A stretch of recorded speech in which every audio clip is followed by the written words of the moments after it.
Thanks for joining us tonight. I'm Richard Ransom. Finally, some help for hundreds of people looking to escape the living nightmare known as the Peppertree Apartments in Whitehaven. For years, the place has been plagued with problems from drugs to violence to shoddy construction. In 2021, a federal injunction temporarily banned Peppertree Apartments from signing any new leases, but that was lifted in February of 2022. In August of last year, 2 people who lived there were hurt and taken to the hospital after a stairwell collapsed.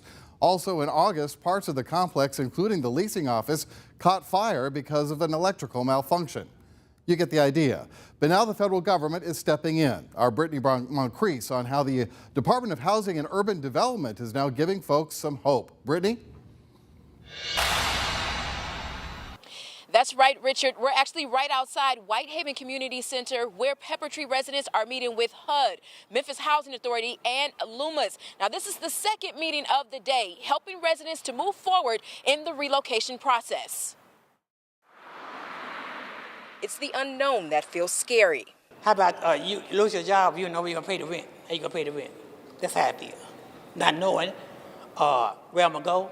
Betty Gaines has lived at Peppertree Apartments for 34 years and has seen it at its best and worst. Some of the things with the shooting, you know, the fighting, they don't fix them up like they should.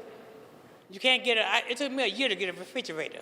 So the U.S. Department of Housing and Urban Development announced they were ending their deal with the apartment's owners, forcing residents out.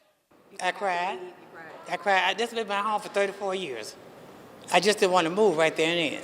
Thursday, LUMAS, a company helping residents with relocation, Memphis Housing Authority, and HUD met with Peppertree residents to talk them through the housing voucher process. With the program, they have 120 days with the housing choice voucher, and they can move anywhere in the nation.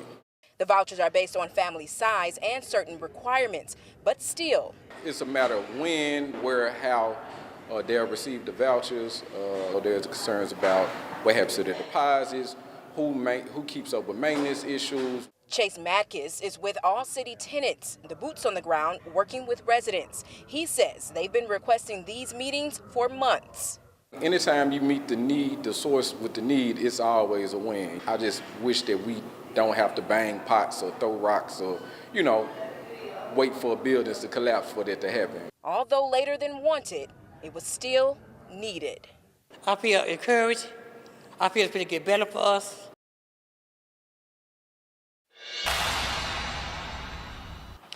And another challenge that Peppertree residents are facing is finding other landlords who will accept the housing voucher. Now, the good thing is HUD is also providing its own list of partnering landlords, and they're also paying for gas for residents to go out and look for new apartments. Live in Whitehaven, I'm Brittany Moncrief.